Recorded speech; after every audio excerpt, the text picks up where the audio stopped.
Angela. Ooh, the way you make me feel. Angela.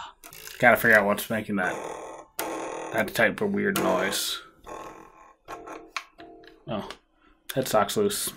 But what a great song, and what a good game this Rocksmith is. Does playing it for 60 hours turn me into a bass god like Geddy, Lee, or Flea? Or is it more of a game rather than a learning tool? Let's find out.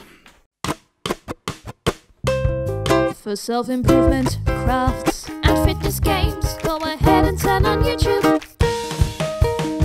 and watch Jack. As a side note, I did play this right after the guitar back in July. Playing guitar first meant that I was used to kind of playing with the strings and fingering the frets more than I would be if I was a complete noob.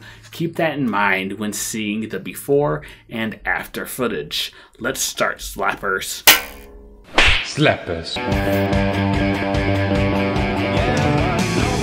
I had to purchase a bass for this game, so I got this Ibanez, I think is how you say it, bass from Amazon for about $200. I'll include the link below. This bass is a lot better than the $100 guitar I got, which isn't even a name brand at all. I also got it on Amazon, and it feels like it works better with Rocksmith than the guitar. I read it could be an issue with the cheap strings or the pickups on that guitar. If you want to start rocking out on the bass like that, then I highly recommend getting this bass because A, it's cheap, and B, it works pretty well. When I first started playing on the bass, I progressed rather quickly. Many of the songs in this game are more for guitar than for bass, so it's like a big downside.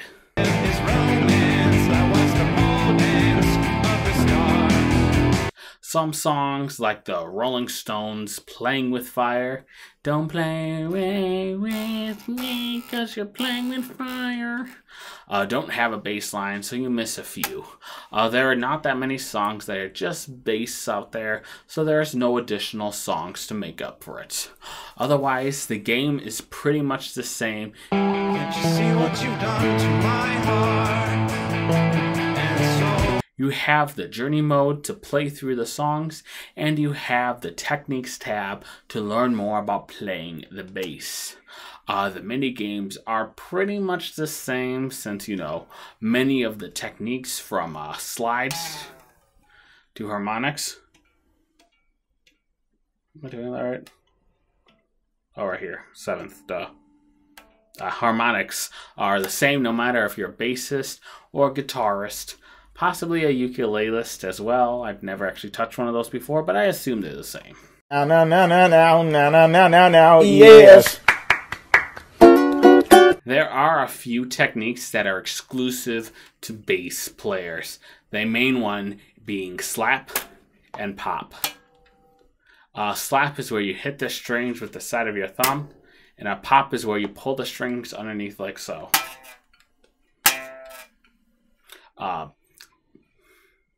That is the primary technique, as you can just see.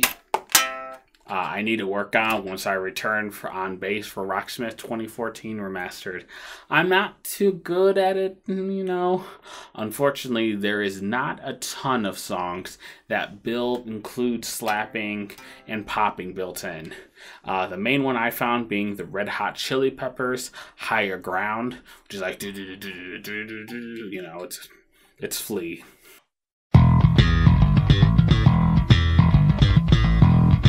That song is by far the hardest one built into the game, so there aren't many chances to pop and slap.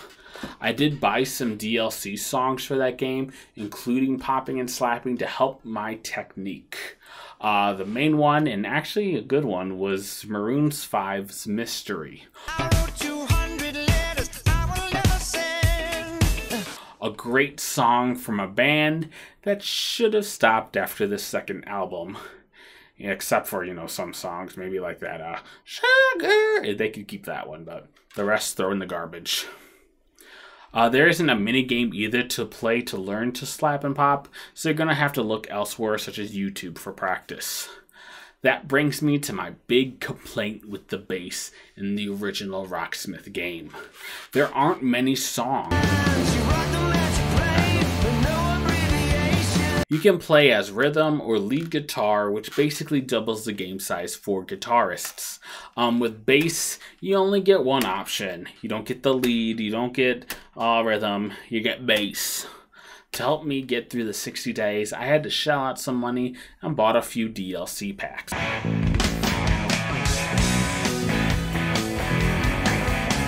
If you are playing bass, it is highly recommended you purchase the Rust Song Pack.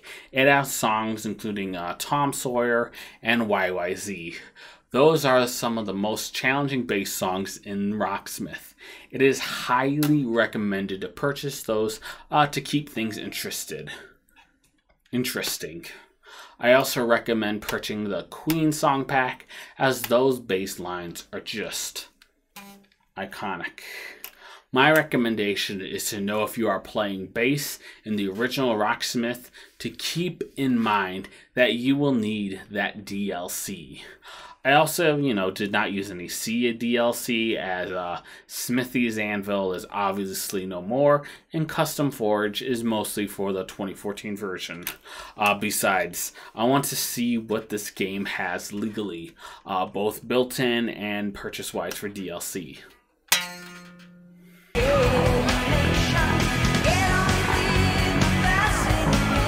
As promised in the guitar video, here's what I purchased as DLC. I got the Avenged Sevenfold Pack, the Blink-182 Song Pack, Fallout Boy Pack, Foo Fighters Pack, Maroon 5 Pack, Queen Pack, Rush Pack, and the Rock Singles Song Pack. I liked all of the songs that I bought and recommend these plus some additional packs to buy. If I wanted to buy more packs, I would get that Nickelback song pack because, I actually like their songs. Yeah, boo all you want. Come on, I'm right in the end. Nickelback is good. Well, they were good. The first few albums were good. The rest of them, I don't know. Look at this graph! To show my improvement here, this is me around the first day. Not the first exact day, but around the first week.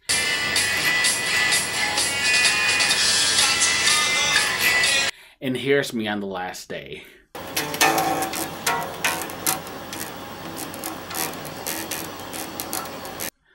I went from playing single notes to playing double stops and sliding around much more.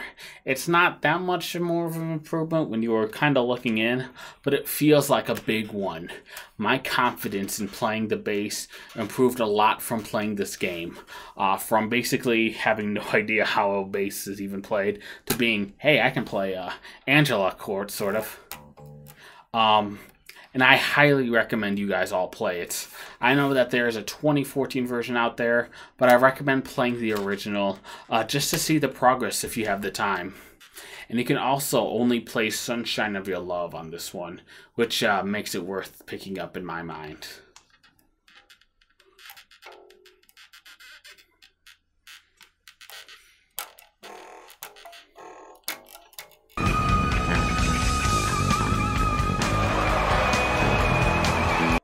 Overall, while it didn't turn me into a guitar god or even a slapper, it did raise my interest in instruments.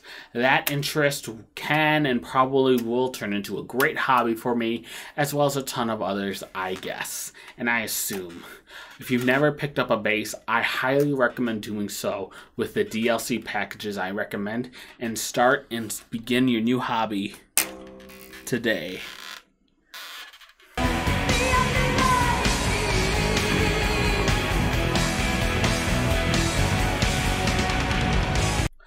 I won't be doing a What I Want in a sequel in this game since, there is an actual sequel already out, Rocksmith 2014. So instead, let me tell you my absolute favorite songs to play on the bass. The song Me and the Bean by Spoon are super fun to play as you descend through the strings. Of course, all the songs by Rush are fantastic. Higher Ground is not only the most challenging song, but is one of the most fun. All of the songs in the Avenged Sevenfold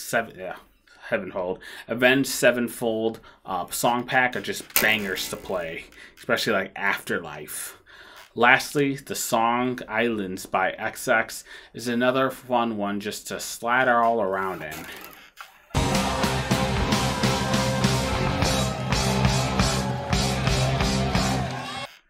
So guys, thank you so much for watching this video on Rocksmith original bass. If you like this video, please thumb up, share, and subscribe to the YouTube channel. You can expect a new video every single week on tons of topics such as self-development, product tries, fitness game reviews. Is probably my one and only series, but I plan on having more. If you have any suggestions on videos you'd like to see, then please leave a comment below. I try to make sure to make any requests posted. I love trying new and exciting things. Follow me on Twitter at JackJank. Lastly, have a fantastic, amazing day, everyone. Time to play you out.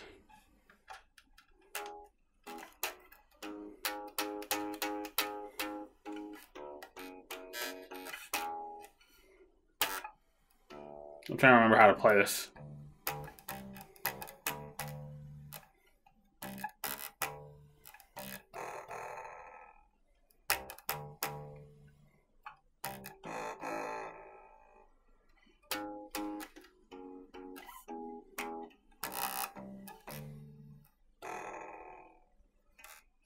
That was something. I don't remember Smoke on the Water It's Like Hero.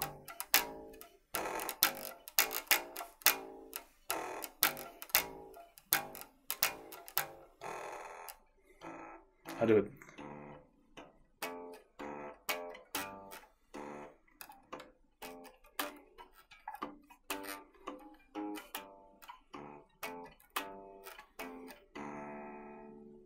Something like that.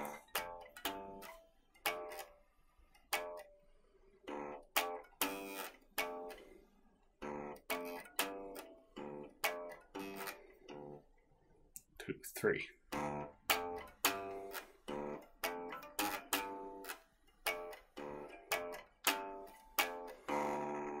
I almost played it perfectly. See what 30 Days of Rocksmith does for you? You can play Smoke on the Water, which isn't in the game. I just remembered that meme with the chords.